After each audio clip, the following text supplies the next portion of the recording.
Une superbe destination au programme de ce rendez-vous sur Sport Plus, triathlon longue distance, full distance.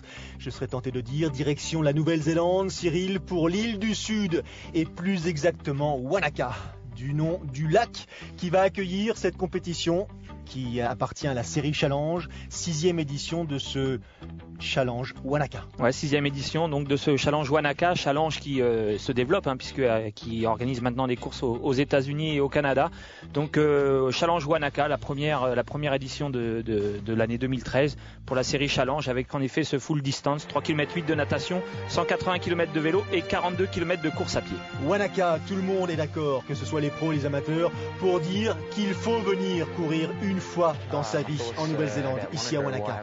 Et Leon Griffin fait partie de ses concurrents, professionnels certes, mais de ses concurrents qui ont pris la décision, enfin, c'est ce qu'il dit, de venir courir à Wanaka. Il habite pourtant à 3 heures d'avion, il est australien et il a pris la décision cette année de venir participer à cette épreuve qu'il décrit comme fabuleuse. Et pourtant, il n'a pas encore tenter l'aventure, puisque ces interviews sont faites bien sûr la veille de la course. Jolo, néo-zélandaise, habituée au décor de rêve, dit que c'est absolument fabuleux. Chris McCormack, il est là aussi, australien, il a fait le déplacement, c'est une première, il s'attendait à un moment fort, mais là il n'a pas de mots pour décrire cet environnement. Il est venu en famille, il en profite et il sait déjà qu'il va apprécier le moment. Brian Rose, un athlète néo-zélandais de la première heure. Brian Rhodes, lui, il annonce déjà la couleur. Le plateau chez les professionnels est dense, il sera compliqué. Leon Griffin surenchérit, il parle de Macca, il parle de Jamie White qui s'était imposé ici même il y a 2 ans, il parle de Brian Rhodes, il parle aussi d'autres athlètes que nous allons apprendre à découvrir au cours de ce reportage. Rhodesy, c'est le surnom de Brian Rhodes. Il a quasiment démarré en même temps que Macca. Ils ont écrit les premières heures du longue distance. Ils ont quelques palmarès éloquents. Certes, McCormack est 2 fois champion du monde sur distance Ironman, mais Rhodesy a quelques victoires lui aussi, notamment en Asie. Jamie White, il essaye cette année de reconquérir son titre. Il avait gagné il y a 2 ans, il a pris une 2e place l'année dernière, il aimerait bien monter à nouveau sur la plus haute marche. C'est possible, dit-il, mais à une condition, une seule. Ici, il faut être au sommet de son art. Il faut être prêt parce que c'est une épreuve qui est très difficile. Il se souvient justement de l'épisode 2010 où les conditions climatiques avaient été particulièrement dures. C'est un problème entre vous et vous dit Jolo. C'est juste un problème perso. Inutile de s'attarder sur la course des autres. Ça ne sert à rien. Vous ne pourrez pas en aucun cas suivre telle ou telle autre concurrente. Si jamais je m'attarde sur les autres, le problème c'est que je risque de me griller. Je risque tout simplement de ne pas arriver à mes fins et de rater ma course. Elles seront peut-être plus en forme que moi, peut-être moins en forme que moi. Je ne peux pas justement m'éparpiller. Il faut que je reste concentré sur mon job.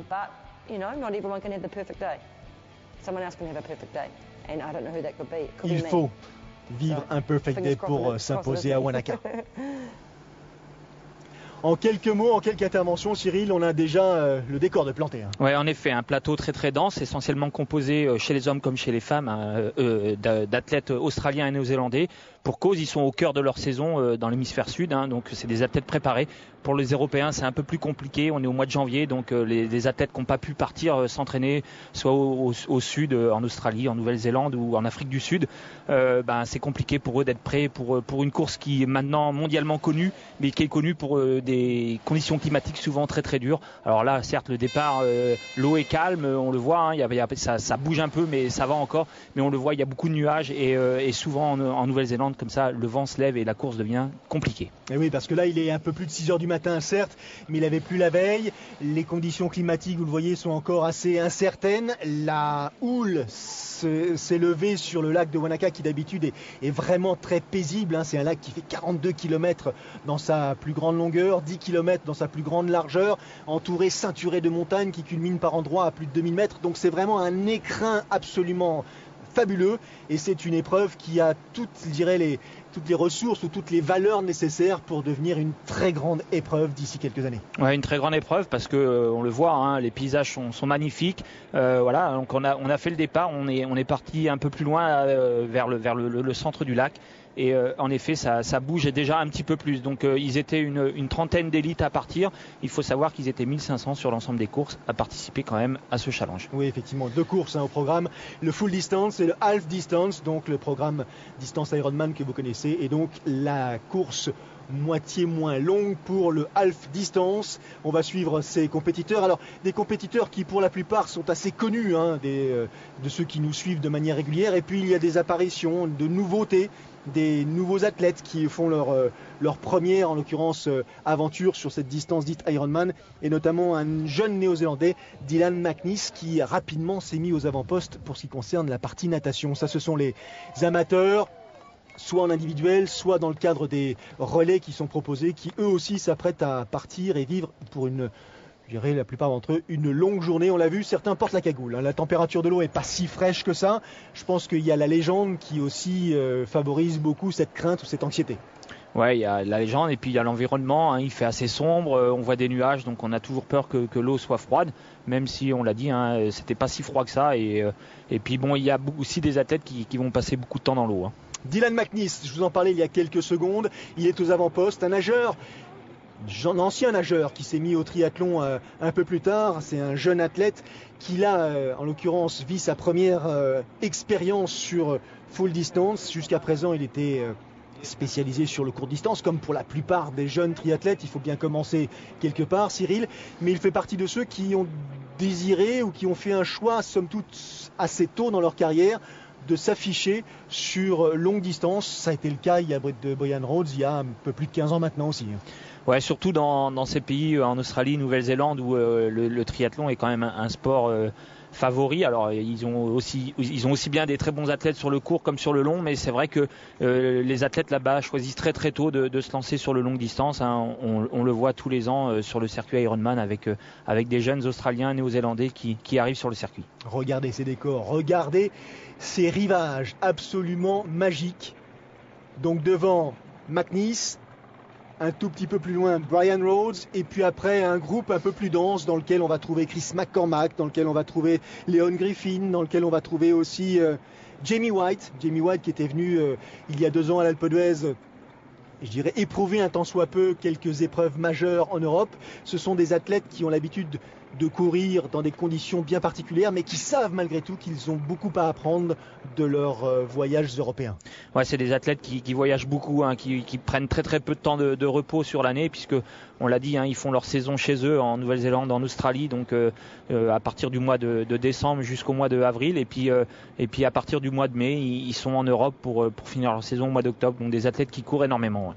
D'autant que là, pour la plupart d'entre eux, ils sont fidèles à la série Challenge, fidèles à cette série qui leur propose inévitablement des gros rendez-vous, et notamment celui de Roth, bien sûr, au cœur de l'été. Nous y serons et vous pourrez suivre à nouveau cette année l'épreuve majeure du circuit Challenge sur l'antenne de Sport Plus. Allez, on va terminer avec la partie natation. Chez ces dames, il est temps d'en parler, c'est Gina Crawford, l'Australienne. Alors Gina Crawford, elle a l'avantage de connaître parfaitement l'épreuve parce qu'elle s'est imposée ici en 2008, en 2009, en 2010 et en 2012. Donc à 4 reprises sur les 5 dernières éditions. Ouais, donc elle connaît très, très bien l'épreuve, elle connaît les difficultés, notamment la natation là c'est un peu particulier parce que c'est vrai que ça bouge un peu, mais après on va tomber sur un parcours vélo où il y a énormément de vent et puis un parcours sans grande difficulté, mais beaucoup de relances, beaucoup de petites bosses qui fait que au bout des 180 km de vélo ça fait très très mal. Alors il a perdu son bonnet dans la bataille, ou presque. Dylan McNeice en termine avec le parcours natation, les 3 km 8 au programme de ce challenge Wanaka, sortie de l'eau pour Dylan McNeice en 47,56, pas mal. Ouais, 47,56 c'est un excellent temps parce qu'on le voit déjà, il est tout seul et puis parce que les conditions étaient difficiles et on va le voir avec le temps de ses poursuivants qui sont au-delà des 50 minutes, donc c'est quand même une très très bonne natation que McNeice a fait. Gaillard, pas très affûté, Dylan McNeice. Première difficulté, en l'occurrence, cette passerelle qui enjambe la route, direction maintenant le changement de configuration pour attaquer le parcours vélo. Brian Rhodes qui sort de l'eau, lui, il attaque directement la transition de manière plus agressive. 51-38 pour Brian Rhodes, il a donc 3 minutes 30 de retard sur McNeice. Ouais, donc McNeese a fait un très très bon temps, hein, parce que Ryan Rose, habituellement, il nage aux alentours des 47-48. Donc en effet, une très très bonne natation pour ce jeune athlète.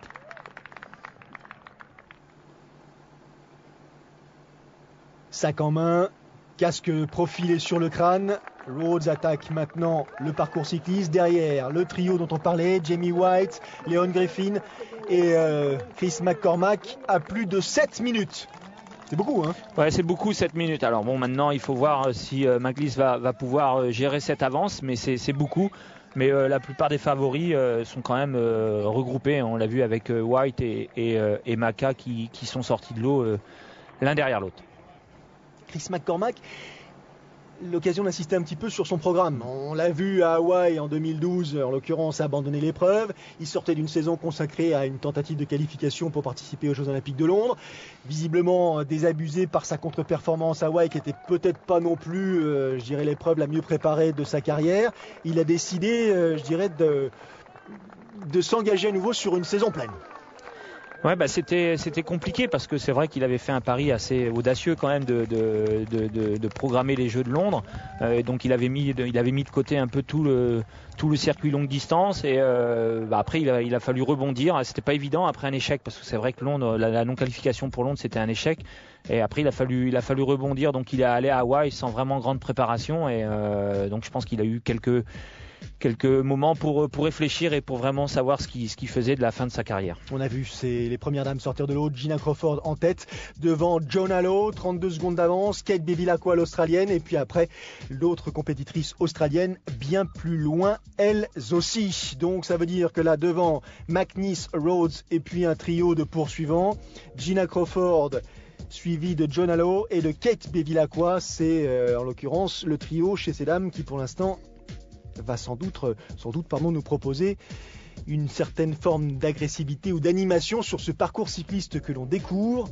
Ils ont un petit aller-retour au préalable à effectuer le long de la côte là, sur la rive ouest, et puis ensuite ils vont attaquer deux grandes boucles un peu plus à l'intérieur des terres, des grandes boucles que l'on va pouvoir vivre ensemble, qui n'ont rien de très difficile d'un point de vue technique, si ce n'est qu'on est en relance permanente. Ce sont des faux plats, ce sont des virages, ce sont surtout des prises au vent. Ah, c'est vrai qu'on est un peu au cœur de la montagne, donc on pourrait s'attendre à monter des cols et à gravir comme ça des sommets, mais le parcours reste, on va dire, dans la plaine. Ce qu'il y a, c'est que voilà, c'est une succession de relances, de petites côtes, de petites montées, et ce qui fait que faut souvent changer de braquet, souvent changer de position. Donc le parcours n'est pas ennuyant, bien au contraire. Par contre, il est très très casse-pattes, et si jamais le vent se lève, ça donne un parcours très très compliqué. Dylan McNeese, on va apprendre à le découvrir. Première expérience sur Half Ironman en 2011 à Miami, il avait pris une 9e place. En 2012, il a pris la 3e place sur le Half Ironman de Singapour. Et donc cette année, première apparition sur Full Distance, 28 ans. Jeune athlète donc, avec pour l'instant un CV à étoffer.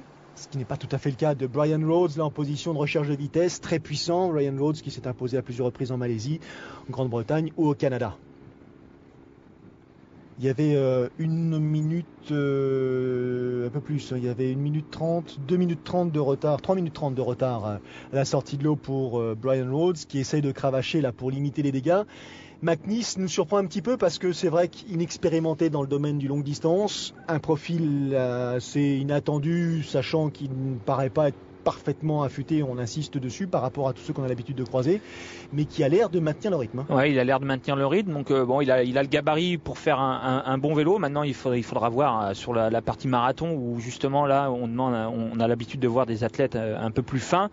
Maintenant pour Brian Rhodes, la décision, c'est est-ce que je mets le paquet pour essayer de revenir sur la tête de course, ou est-ce que je temporise, je récupère et j'attends le groupe de derrière revenir pour justement éviter de faire la course un peu tout seul. Et le groupe de derrière, il y a notamment Chris McCormack là, qui a choisi de porter un maillot manche longue.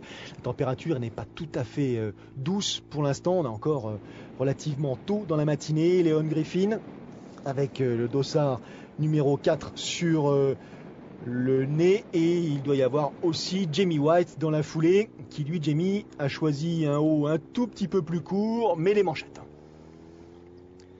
connaît bien le parcours. Jamie White, vainqueur de l'épreuve, je vous l'ai dit déjà un peu plus tôt. C'était en 2011, et deuxième de cette épreuve, l'an passé. Donc il aimerait bien récidiver, monter à nouveau sur la plus haute marche du podium. Il a eu une saison 2012 assez contrastée, des blessures qui l'ont laissé éloigné longtemps de la compétition, et il revient tout doucement. Et notamment là, juste avant de participer au Challenge Wanaka, il a pris une 3e place à Chopo, dans l'île du Nord, à l'occasion du Half Ironman. Ouais, on l'avait beaucoup vu en 2011, il avait énormément couru, donc voilà, il était un peu, on va dire, essoufflé en 2012, ce qui fait qu'il s'est un peu blessé. Et là, il nous revient bien, Jamie White, et c'est important pour lui de bien commencer la saison, surtout chez lui en Nouvelle-Zélande. Donc je pense qu'il a dû bien préparer cet événement. Gina Crawford, elle en a terminé avec ce premier aller-retour effectué donc après la sortie de l'eau. Ça, c'est le lac d'à côté, c'est-à-dire qu'à côté du lac Wanaka, vous avez le lac Awea, qui est un tout petit peu plus petit, pas beaucoup plus petit, mais qui offre encore une fois, il y en a un certain nombre en Nouvelle-Zélande, que ce soit au sud, dans l'île du Sud ou dans l'île du Nord, des sites absolument magiques. Et d'ailleurs, c'est une des valeurs ajoutées de cette destination qui, d'un point de vue touristique, justement, offre des possibilités, je dirais presque illimitées en termes de découverte. De retour sur la tête de course chez ces messieurs, toujours Dylan McNeice. Position assez efficace. Une belle position, efficace. Il tourne bien les jambes, il est bien positionné, et il profite justement de ces longues lignes droites pour donner toute sa puissance. Et Dylan McNeice qui surprend parce qu'il maintient bien l'écart avec ses poursuivants, et il conforte sa place de leader sur ce parcours vélo. Surtout que lui, il est a priori suffisamment devant pour ne pas voir revenir les concurrents tout de suite si jamais ils revenaient. Ça veut dire qu'il est dans une logique de compétition où il va passer un certain nombre d'heures seul, je dirais presque en tête à tête. Ouais, seul en tête à tête devant. Alors il aura la motivation d'ouvrir la course, d'être en tête, d'être très très encourageux. Par contre, il aura les écarts, ça sera plus compliqué d'avoir les écarts avec ses poursuivants, mais c'est toujours motivant, surtout quand on débute comme ça sur un longue distance, de faire la course en tête. Mais son avantage, c'est que l'écart était déjà très très important à la sortie de l'eau, donc ça va lui permettre aussi de gérer un peu son effort, et comme ça essayer d'aller le plus loin possible en tête de course. Gina Crawford, une carrière de triathlète maintenant reconnue de tous, et pour cause. Elle a notamment, je vous l'ai dit, 4 victoires ici, mais aussi le Challenge de Grande-Bretagne. Elle avait fait une 4e place à Roth. Elle a pris une 2e place à Nice l'année dernière, lors de l'Ironman. Donc c'est une athlète complète, très très très agressive et très efficace, tout comme Jolo, même si la génération n'est pas tout à fait la même. Non, et puis beaucoup d'expérience, c'est Gina Crawford, donc elle, être en tête d'une course, elle a l'habitude, elle sait gérer justement ces moments d'euphorie, et c'est sûr que c'est pas surprenant de la voir, pour Dylan McNeice chez les garçons. On va voir justement comment il réagit par rapport à cette euphorie de se retrouver en tête d'une course aussi importante que le Challenge Wanaka. 3e position pour Kate Bevilacqua, l'Australienne, vainqueur de l'Ironman Western Australia en 2010, un peu la surprise générale, qui depuis a pris une 2e place en Nouvelle-Zélande en 2012 et qui a fait quelques podiums sur Half Ironman. Ça, c'est le parcours cycliste. Et ce que vous disiez tout à l'heure, Cyril, est en train de se vérifier. Brian Rhodes, il a attendu ou il s'est fait reprendre. On va voir ça un peu plus tard dans la progression. En tout cas, pour l'instant, le groupe de 3 est désormais composé de 4 individus qui sont à la poursuite de Dylan McNeice. Leon Griffin, qui nous parle justement de cette aventure sur distance Ironman, lui qui a arrêté de courir pendant quelques années et qui se demande encore comment on peut parvenir à gagner un full distance. Ça reste, pour ce qui concerne, un mystère. Vous l'aurez compris, il n'a jamais pour l'instant inscrit son nom sur les palmarès de ces full distance, que ce soit de la série Challenge ou des distances Ironman de la série du même nom. Mais Leon Griffin a fait le choix de revenir et de reprendre, je dirais presque, une carte de professionnel cette année, pour justement tenter d'inscrire son nom sur une de ces épreuves, et surtout essayer de réaliser une très belle performance à Hawaï en 2013. On va marquer une petite pause et dans une poignée de secondes, on va revenir ici à Wanaka pour vivre la suite de cette 6e édition du challenge du même nom. On va laisser pour l'instant les 4 poursuivants, donc Rhodes, White, Griffin et Maka, tenter de revenir sur Dylan McNeice. A tout de suite.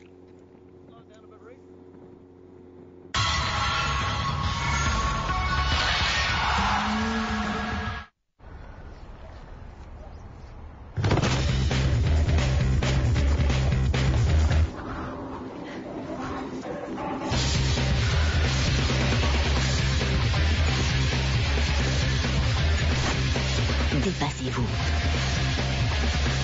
Essex.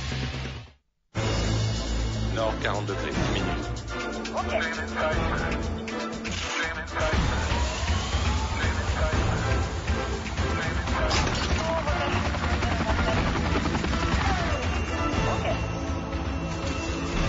Nord 40 degrés, 10 minutes.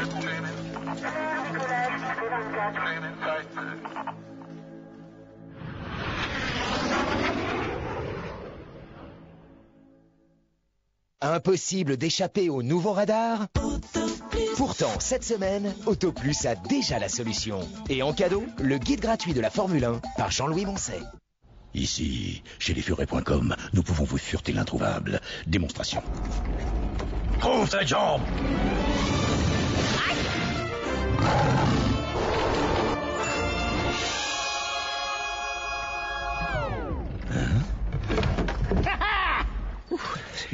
Si nous pouvons trouver cela, comptez sur nous pour fureter les meilleures assurances auto. Puis comparez, choisissez. Et vous pouvez économiser jusqu'à 40%. Lesfurets.com. Comparez futé.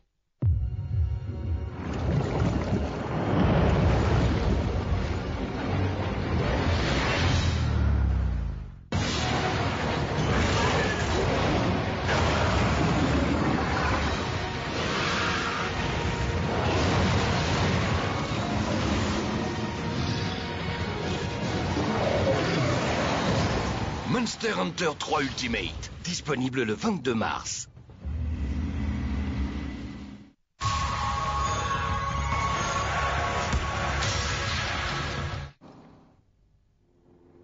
De retour en Nouvelle-Zélande, l'île du Sud, Wanaka, pour le challenge du même nom, 6e édition. Et cet homme, avec le dossard numéro 9, Dylan McNeice, qui pour l'instant mène la compétition. Il est sorti de l'eau en tête, largement en tête, à plus de 3 minutes 30 de son premier rival, en l'occurrence Brian Rhodes. Et pour l'instant, il fait mieux que résister, puisqu'il améliore, je dirais, ou il accroît l'écart qui le sépare de ses poursuivants immédiats, composé donc d'un quatuor, 4 hommes donc, Jamie White, Brian Rhodes, Chris McCormack et Leon Griffin. Tous n'ont pas la même expérience, mais pour l'instant, tous subissent un tant soit peu la loi de Dylan McNeice. Ouais, Dylan McNeice qui fait une première partie cycliste vraiment très très intéressante et qui va commencer à poser des questions à ses adversaires et à les faire un peu réfléchir parce que l'écart ne faiblit pas. Et justement, parmi les concurrentes présentes ici, elle insiste, Jolo, sur un caractère, une valeur absolument à respecter, c'est la patience. Il faut être patient. Il faut être patient, pardon.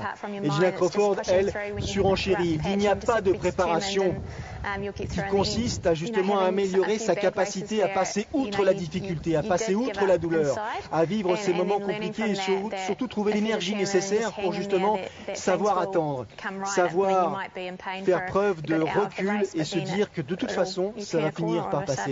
Chaque jour de course est différent et en dépit des entraînements que vous pouvez vous proposer, jamais vous n'aurez suffisamment de force ou du moins d'éléments à votre disposition pour répondre de manière systématique à ces conditions de course.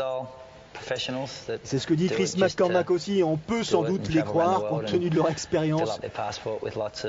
Il dit vous pouvez effectivement profiter du triathlon et voyager, additionner les visas, les tampons sur votre passeport, converser avec les potes, leur expliquer que vous êtes en Australie, en Asie, mais en fait si vous faites ça, vous passez à côté de l'essentiel. C'est un sport difficile, a brutal game, un sport, je dirais presque très engageant, et vous devez le préparer comme un professionnel. Ne pas paniquer, surtout ne pas paniquer. Ne pas crier, ne pas faire comme John McEnroe le faisait à son époque, ne pas perdre son énergie à contester quoi que ce soit. Au contraire, encore une fois, faire preuve de patience, respirer 3 bonnes fois et puis y retourner. Partager un petit peu ce sentiment, Cyril, c'est-à-dire que de toute façon, chacun y aura droit, on passe par un coup de moins bien dans ces épreuves. Ouais, il faut être patient dans les courses, mais il faut être surtout patient dans sa carrière, et on passe par des moins bien tout au long de sa carrière. Il y a des années où on est moins en forme, on n'est pas bien, il y a des années où on est blessé. Et dans les courses, c'est pareil, il faut être patient. Alors on peut, à la sortie de l'eau, avoir 5, 6, 7, 8 minutes de retard, mais la course pour autant n'est pas finie. Et je pense qu'il faut surtout être patient, c'est en vélo, parce que c'est une épreuve qui est très très longue, 180 km de vélo. Voilà, c'est 4h30, 5 heures de vélo pour les meilleurs. Et il faut être patient, parce que à la fin du vélo, on l'a souvent vu, on peut avoir 10 minutes, 15 minutes de retard, et malgré tout, sur le marathon, on est capable de revenir sur la tête de course. Il y en a un qui a fait le choix justement de prendre une opportunité qui s'était proposée à lui, c'est Jamie White. Il sait effectivement qu'il avait 7 minutes de retard à la sortie de l'eau sur Dylan McNeice. Il ne s'est pas satisfait de cette position au milieu du groupe de poursuivants. Il a décidé, je dirais presque d'exploiter sa force, parce qu'il est connu quand même pour être très puissant à vélo. Il s'est extrait du peloton, il est en train de réduire de façon monumentale l'écart qui le sépare de Dylan McNeice, plus que 2 minutes 20 là. Ouais, mais il l'a fait avec intelligence, parce que il n'a pas cherché à le faire tout de suite. C'est vrai que le début de la course vélo n'est pas du tout la même configuration que la fin. Il y a la fatigue qui arrive. Il l'a fait avec beaucoup d'expérience. Dans un premier temps, il a laissé l'écart se stabiliser, voire perdre un peu de temps sur Dylan McNeice. Il était dans un groupe où ça roulait bien, et puis à un moment donné, il a senti qu'il était capable d'aller plus vite, qu'il était capable d'inquiéter ses adversaires, et puis il a fait un effort et il revient comme ça à 2 minutes de la tête de course. Donc Dylan McNeice va commencer à se poser des questions, parce qu'il voit un athlète expérimenté qui a déjà gagné l'épreuve revenir sur lui. Et puis Jamie White, par rapport à Macca, c'est sûr que là aussi il engrange de la confiance, et derrière peut-être qu'ils vont se poser aussi des questions, parce que maintenant le groupe de suivants, il voit 2 athlètes qui sont esselés devant, et ça peut aussi les inquiéter. D'autant que la présence, c'est bien d'insister là-dessus, la présence de Chris McCormack ici à Wanaka pour cette édition du Challenge a effectivement un petit peu, je dirais, dopé ou motivé les troupes, parce qu'en tant que pro, c'est une évidence, c'est un challenger de luxe presque, et pour les amateurs, c'est l'occasion de croiser une superstar. C'est une superstar dans le milieu du triathlon, c'est vraiment une fierté de pouvoir courir à côté des athlètes comme ça. En plus, Macca, c'est vraiment quelqu'un de très très sympathique. Donc en plus, ces athlètes, ils le savent, Macca, il est un peu dans une période de doute où il a été à Hawaï sans préparation, il s'est beaucoup entraîné pour du court distance. Donc, mais il faut savoir que c'est aussi un athlète qui est capable de gagner comme ça un Ironman alors qu'il n'est pas forcément bien préparé. Donc voilà, pour ces athlètes-là, c'est hyper motivant, et j'imagine que pour Dylan McNeice, qui arrive là en tête à la fin du vélo, c'est vraiment impressionnant pour lui. 4h58-14 pour le parcours cycliste, 5h59 pour l'instant de course pour Dylan McNeice, et Jamie White arrive avec un peu moins d'1 minute 30 de retard sur Dylan McNeice. Il en avait 7 au départ du parcours cycliste. Ouais, il en avait 7 au départ du parcours cycliste, mais il faut savoir qu'à mi-parcours, il en avait toujours 7, donc il a produit un effort dans cette deuxième partie très très important. J'espère qu'il n'a pas présumé non plus de ses forces pour revenir trop vite sur Dylan McNeice. Bon, Jamie White, en général, en course à pied, et puis il connaît bien le parcours, il galope. Donc maintenant, il va falloir voir ce que Dylan McNeice est capable de faire, parce que c'est un athlète qu'on ne connaît pas beaucoup. Et regardez qui a fait l'effort lui aussi, Brian Rhodes, je dirais presque le vétéran, 1,45 derrière Dylan McNeice. Ouais, donc ça a un peu explosé en fin de course, où chacun a joué un peu sa carte. Je pense que derrière ils comptaient beaucoup sur Macca, ils étaient à côté de Chris, donc forcément on n'a pas forcément envie de prendre les initiatives. On est là plutôt en attente, on observe, on regarde la réaction de Macca, et puis il y a un moment dans la course, on se dit c'est peut-être le jour où je peux finir devant lui, et on joue un peu sa carte personnelle et on y va, et c'est ce qui est arrivé, je pense, à la fin de ce parcours vélo. Ils y sont tous allés, parce que Leon Griffin, 3,36 de retard, qu'il avait 7 minutes de retard au départ du parcours vélo. Il n'y a que Macca qui pour l'instant n'a pas réussi à réduire l'écart de temps qui le séparait de Dylan McNeice. au départ du parcours cycliste. Donc McNeese devant White, Rhodes, Griffin, Macca à 7 minutes 20, mais attention, Macca en course à pied, c'est pas non plus un perdreau de l'année, comme on dit. Et alors Chris McCormack qui revient sur son édition, enfin du moins sur sa carrière et sur son année 2012, et dès qu'il a vécu sa crise de la quarantaine, lorsqu'il a pris la décision de tenter sa chance pour intégrer l'équipe australienne sélectionnée pour disputer les Jeux Olympiques de Londres. Il n'est pas parvenu à ses fins, vous connaissez la fin de l'histoire, vous avez vu et on a pu suivre sur Sport+. Mais il a choisi de courir à Hawaï dans la foulée l'année dernière. Bon bref, il avait dû jeter l'éponge parce qu'il n'était peut-être pas tout à fait prêt. Et c'est pour ça qu'il dit que cette année ici à Wanaka, c'est vraiment une épreuve, c'est la principale épreuve sur laquelle il s'engage depuis Hawaï 2010.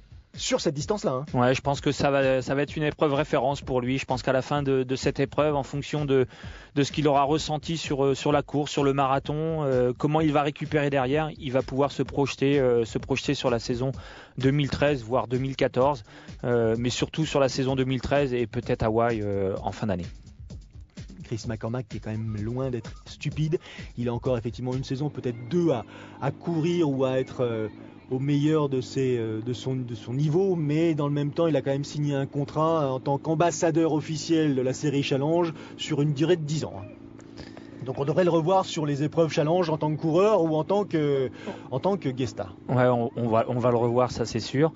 Par contre, McNeese là, c'est plutôt intéressant ce qu'il nous fait. Alors par contre là, il se prépare parce que la tenue n'était plus conforme.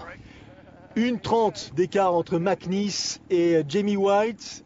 Nous sommes dans ce premier tour du parcours pédestre qui en comporte 2. Et là, en l'occurrence, tandis que McNeese s'est arrêté, derrière, Rhodes et White en profitent pour du coup prendre le meilleur sur le jeune triathlète néo-zélandais qui, ça y est, maintenant doit se sentir un tout petit peu plus léger, sans doute plus à son aise. Et il repart. Ouais, c'est des images qu'on n'a pas l'habitude de voir. Hein. Un homme en tête comme ça qui s'arrête et qui perd sa place de leader, c'est quand même assez surprenant. La chance qu'il a, c'est qu'ils sont passés il y a très très peu de temps. Il doit les avoir en point de mire. Maintenant, ce qui serait bien pour lui, ça serait de recoller justement à ce peloton de tête et puis essayer de faire un petit bout de chemin avec eux. C'est assez impressionnant effectivement, ce fait de course. Assez original, même s'il est relativement fréquent sur ce type d'épreuve. White, Brian Rhodes et Jamie White en tête de ce Challenge Wanaka 6e du nom, avec Dylan McNeese qui est à 300 mètres derrière, qui va sans doute essayer de faire le max pour recoller au basque de ces deux triathlètes. Gina Crawford, on a terminé avec le parcours cycliste. Gina Crawford, 5h08:30 pour le parcours cycliste, 6h11:15 de course depuis le départ de ce challenge. Et derrière, à vrai dire, elle a fait un tout petit peu l'écart, comme on dit, avec ses poursuivantes immédiates. Avec un vélo en 5h08, c'est pas surprenant qu'elle fasse un écart parce que c'est quand même une bonne moyenne sur un parcours quand même. Alors c'est pas très très vallonné, mais c'est quand même casse-pattes, c'est beaucoup de petites relances et les conditions étaient pas évidentes. Regardez Macca, 3,50, 4e position, il avait 7 minutes et un peu plus au départ du parcours pédestre. Ouais, il avait 7,21 de retard sur la tête de course, 3,50. Bon, il a changé de tenue parce que je pense qu'à la fin du vélo, avec sa veste thermique, il devait avoir un petit peu chaud et c'est peut-être aussi pour ça qu'il avait dû lever un peu le pied. Macca, bon, on sait qu'il aime pas trop la chaleur. C'était son ennemi numéro 1 à Hawaï. Mais voilà, là il est vraiment dans des bonnes conditions, la température est idéale pour faire une bonne course à pied et il revient sur la tête de course. Il prend le meilleur sur Brian Rhodes et désormais Chris McCormack et Brian Rhodes sont coude à coude. C'est provisoire, je pense, en 3e position parce que l'Australien de tout en vert va laisser le Néo-Zélandais, j'imagine, à sa peine. Ouais, on le voit bien, Macca. Il est là, c'est vraiment une course référence pour lui pour la suite de sa saison. On le voit, il panique pas, il arrive en retard à la fin du vélo et il prend son temps à l'ère de transition et puis derrière il envoie petit à petit les watts et il revient comme ça sur la tête de course. Et c'est ce qu'il y a de mieux pour préparer une saison future et pour revenir dans le circuit. Mentalement, c'est très fort ce qu'il fait. Et ce que fait Dylan McNeese, c'est aussi assez spectaculaire puisque là, au moment d'en terminer avec la première boucle de ce parcours qui en comporte 2, il a repris sa place de leader sur la course, sur cette 6e édition du Challenge Wanaka. Jamie White est désormais en 2e position, Macca en 3e position. Et Jamie White, il a pris 2 minutes 30 là en l'espace de quelques kilomètres, c'est-à-dire qu'il n'est pas dans une bonne phase. Non, là il n'est pas dans une bonne phase. Dylan McNeice, c'est qui tout double. Soit il était pris par l'enjeu, pris par voir un peu les stars autour de lui et puis un peu bloqué. Soit il se pose pas de questions, il se laisse aller et ça file. Et en effet, il a repris les devants, il s'était arrêté, peut-être qu'il était un peu moins bien et voilà, il a repris les devants et il maintient l'écart avec Macca à 3 minutes 30. Donc McNeice premier, 2e White à 2,30, Macca à 3,30. McNeice, il va falloir qu'il serre les dents et qu'il fasse preuve de courage et de résistance parce que derrière, Chris McCormack, je ne pense pas qu'il le laisse à son sort comme ça, seul, très longtemps. Au gré des kilomètres, Macca va revenir sans doute sur Dylan McNeice. Enfin, c'est à suivre pour l'instant. Ouais, et Jamie White, s'il veut conserver sa seconde place, il va falloir aussi qu'il se bagarre, parce que Macca, 1 minute derrière, c'est pas grand-chose sur ce marathon. Après, il y a Rhodes en 4e position et il y a Keegan Williams aussi. Un autre triathlète qui est terminé 2e du Challenge Wanaka en 2009 et 3e en 2010, donc il connaît bien la course. Keegan Williams, qu'est-ce qu'il a fait Keegan Williams? Il avait un peu plus de 8 minutes de retard sur McNeice au moment d'attaquer le marathon. On va voir ce qui se produit. Oula, White, il s'alimente, il ingurgite un maximum de sucre. Il doit vivre une période assez difficile. On le voit d'ailleurs à sa foulée, ça trompe pas. Ouais. Les conditions météo sont compliquées à gérer parce qu'ils sont partis, il faisait frais, ils ont eu un peu froid au début du vélo et puis là ça s'est dégagé, il fait à nouveau beau, même j'imagine que pour courir il doit faire même très très chaud. Donc c'est des conditions météo pas faciles à gérer et dans ce genre de course on passe par des multiples états où on est bien, où on est vraiment pas bien et c'est comme ça tout au long de la course et on le voit avec ces athlètes notamment Jamie White, mais aussi McNeice. On l'a vu en course à pied, à un moment donné, il a été obligé de lever le pied et de s'arrêter. Regardez Keegan Williams, dont je vous parlais tout à l'heure. Keegan Williams, il est désormais en 4e position, là, collé presque à la foulée de Chris McCormack. Ça nous rappelle quelques images de course, notamment à Hawaï. Et Keegan Williams, il va se servir de l'allure de Macca pour l'instant pour essayer de peut-être revenir progressivement sur la foulée des meilleurs du leader. Dylan McNeice qui, arrêt au stand, là, multiplie les pit stops. C'est pas forcément la preuve d'une bonne situation. Non, mais voilà, il préfère s'arrêter pour ne pas louper le ravitaillement. Maintenant, ça serait bien qu'il s'arrête pas trop longtemps et que ça ne dure que quelques mètres. Allez, en tout cas, il repart assez facilement. Retrouve une foulée à peu près fluide. Assez rapide, c'est ça qui est assez, je dirais, c'est surprenant parce qu'il a fait vraiment un arrêt nécessaire, c'était indispensable semble-t-il, s'éponger, s'alimenter, et là il reprend une foulée rapide. Ouais, c'est impressionnant, il retrouve vite le rythme, il se laisse pas 500 mètres pour reprendre l'allure qu'il avait, d'ailleurs il s'est arrêté pareil, il arrivait très très vite sur le ravitaillement, il s'est arrêté net et il est reparti aussi vite. Donc bon, c'est un peu sa stratégie, c'est un peu surprenant, mais pour l'instant ça a l'air de tenir. Jolo, elle essaie de tenir, elle aussi 2e derrière Gina Crawford, elle avait 16 minutes de retard au départ du marathon, elle a désormais là à l'issue de la première boucle un peu plus de 17 minutes 40 de retard. Gina Crawford avec son masque sur le visage, et oui ils font attention, les Néo-Zélandais, les Australiens au soleil, ils se protègent, ils savent se protéger. Ouais, il ne faut pas être inquiet sur la position de Gina Crawford. On a l'habitude de la voir, elle court un peu assise comme ça, mais pas d'inquiétude, ça avance et c'est pas surprenant de la voir. Alors par contre, elle a mis la crème solaire. Gina Crawford, violoniste en plus d'être triathlète. Elle a longtemps été violoniste au sein de l'orchestre philharmonique de Christchurch. Oula, Jolo, elle prend la douche là. Eh oui, elle prend la douche, elle perd pas de temps parce que derrière, à quelques minutes certes, mais pas si loin que ça, en 3e position, Candice Hammond pointe le bout de ses lunettes roses. Candice Hammond, 5e des championnats du monde Half Ironman l'an passé, 3e de l'Ironman Cairns l'année dernière, connue pour ses finishes dangereux, ce qui n'est pas tout à fait le cas de Dylan McNeese. Là, assouplissement ou crampe? Je pense que c'est crampe, mais ce qu'il y a de surprenant, c'est qu'il est toujours en tête. Ça fait 3 fois qu'on le voit arrêter au bord de la route. Malgré tout, il avait une avance confortable à la fin de la natation. Ça l'était moins à la fin du vélo. Mais il est toujours en tête et on l'a dit, c'est une course compliquée. Ils ont eu toutes les conditions météo. Bon, ils n'ont pas eu de pluie, mais du vent et de la fraîcheur, beaucoup de fraîcheur. Des conditions apparemment quand même assez chaudes en course à pied parce qu'on voit beaucoup les athlètes ralentir au niveau des ravitaillements et engranger les verres et s'asperger. Et Dylan McNeese, il est pris de crampes sur cette fin de parcours de course à pied. Mais il est toujours en tête et Jamie White derrière, il peine à revenir sur McNeese. Oui, il y a toujours un écart à peu près identique, 2 minutes 30, 3 minutes. En dépit des arrêts de McNeese, derrière, ça va pas beaucoup mieux et personne ne prend en l'occurrence le pouvoir. Et ça va pas mieux pour Macca qui était parti avec 7,21 de retard et qui était remonté à 3,30, même à 1 minute de Jimmy White. On s'était dit, Macca, il va sûrement revenir comme ça petit à petit sur la tête de course. Et Macca, au final, il a aussi connu son coup de bambou puisqu'il repère du temps sur la tête de course. Allez, c'est presque terminé, c'est la fin de cette deuxième boucle pour ce qui concerne Dylan McNeese. Première participation à un full distance, première participation au Challenge Wanaka.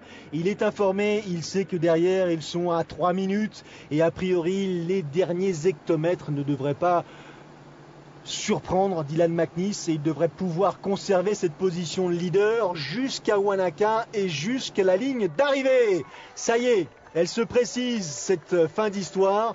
Oula, il était temps que ça se termine. Il était temps que ça se termine, mais vraiment très très belle course avec beaucoup de rebondissements, même si on n'a pas vu beaucoup de changements de leader, puisqu'on l'a vu sortir de l'eau en tête et mener la course. Alors il y a eu un petit moment en course à pied où ça a changé, mais il y a eu beaucoup de moins bien dans la course, puisque Macca qui était revenu à 3,30, au final il va finir à presque 7 minutes du leader, alors qu'à un moment donné on pensait que Macca allait prendre le dessus sur ce Dylan McNeese qui nous a fait quand même une super belle course en 8h21. 51 pardon. Dylan McNeese, il n'est pas mécontent d'en terminer. 8h51-18 et un marathon couru en 2h59-59. Ouais, on se posait des questions sur quand on l'avait vu, on le trouvait pas très très affûté. On s'est dit qu'est-ce que ça va donner au marathon. Donc c'est un athlète puissant, on l'a vu. Par contre, une très très belle position en vélo. Et puis au marathon, malgré tout, moins de 3 heures, c'est quand même très très intéressant. Ça fait du 14 km/h, un peu plus. Après 3 km 8 de natation et 180 km de vélo, c'est quand même intéressant. Et Jamie White, il doit s'en vouloir parce qu'il avait réalisé un vélo fabuleux, le meilleur temps 14,52,42. Là, il fait un marathon en 3h 3,45 et voit la première place lui filer sous le nez. On l'écoute. Jamie White qui avait fait l'effort sur la fin du vélo, il a sûrement payé au début du marathon. Il s'en veut, ne serait-ce que parce que 37 minutes dans les valises, comme il le dit, à la sortie de l'eau, c'est quand même énorme. Sur ce type de course, c'est très difficile à récupérer. Ouais, on le dit souvent, on ne gagne pas la course en natation, mais on peut la perdre. Et voilà, c'est un peu le constat de Jamie White aujourd'hui sur ce Challenge Wanaka. Et Macca, il y est arrivé, il a conservé cette place sur le podium. Je vous le disais tout à l'heure, il est venu en famille. 2 de ses enfants, puisqu'il a 2 filles et un petit garçon. Donc ces 2 filles aînées l'accompagnent pour le franchissement de cette nouvelle arrivée. Je ne sais pas combien de courses a couru Macca, mais elle se compte maintenant par page entière.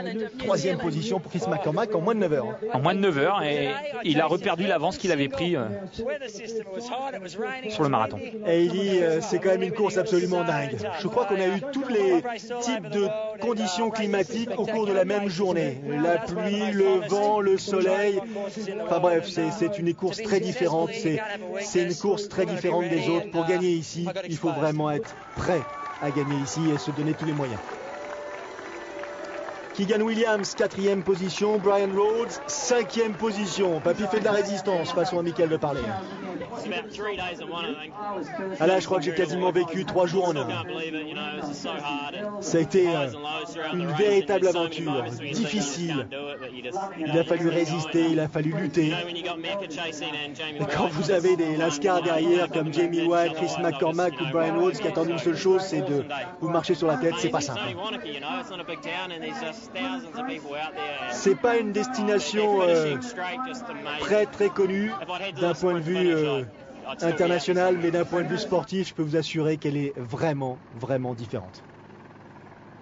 Wanaka, au bord du lac du même nom, donc sur l'île du Sud, en Nouvelle-Zélande. Faites le déplacement. Elle en termine. Gina Crawford, foulée identique, petit pas, rapide, quasiment pas de mouvement de bras. Ouais, très peu de coups énergétiques avec cette toute petite foulée. Hein. C'est la foulée très très courte, les mouvements de bras aussi qui sont pas amples du tout, un peu assises, mais voilà, ça avance et ça va très très vite sur marathon. Et elle s'était préparée pour cette épreuve. Elle a failli ne pas y participer la semaine qui précède la compétition. Des maux de ventre, des douleurs lui ont peut-être laissé entrevoir une non-participation. Elle a pris le risque, elle se sentait un petit peu mieux et regardez ce que ça donne. Gina Crawford s'impose ici pour la 5e fois de sa carrière. 9h24-31. Une certaine émotion et elle ne s'en cache pas au moment de franchir la ligne d'arrivée. Elle a mené la course de bout en bout.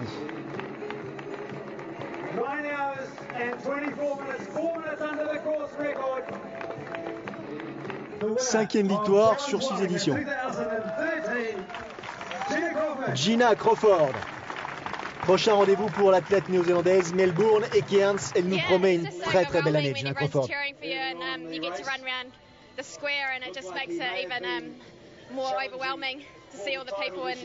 Et elle remercie bien sûr la foule immense, ses compatriotes qui sont venus la soutenir, qui lui ont permis justement de totalement oublier ses heures plus difficiles vécues quelques jours auparavant.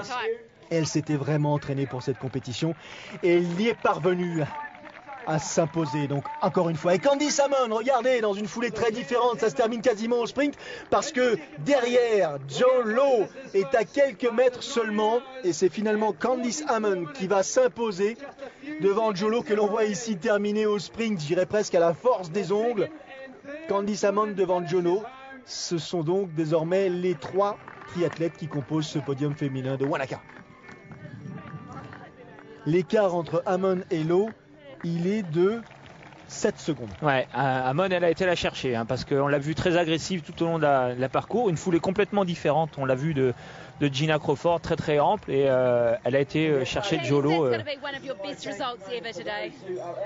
Est-ce que c'est un de vos meilleurs résultats ici enregistrés à Wanaka?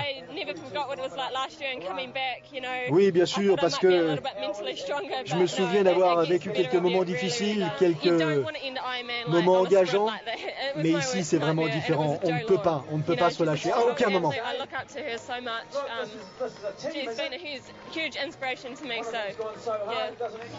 Candice Hammond, deuxième devant Joe Lowe, éprouvée, là, physiquement éprouvée, c'est une évidence. Elle n'était pas complètement préparée, pas à 100%, dit-elle, et ça se vérifie sur son marathon, puisque elle fait un marathon en 3:15, tandis qu'Hammond le fait en 3:09. Donc 6 minutes de différence, c'est là l'histoire, la différence qui s'écrit donc entre Joe Lowe et Candice Hammond. Quelle course, mais encore un podium pour cet athlète légendaire.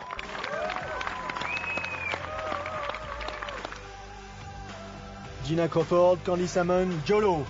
Avec le nouveau record pour Gina Crawford, 9h24-31.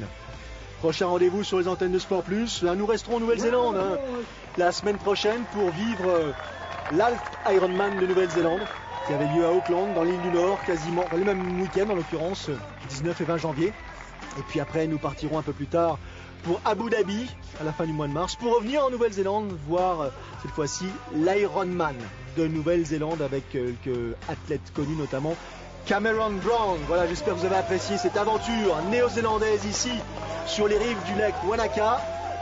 À peine terminé, ils ont retrouvé le sourire.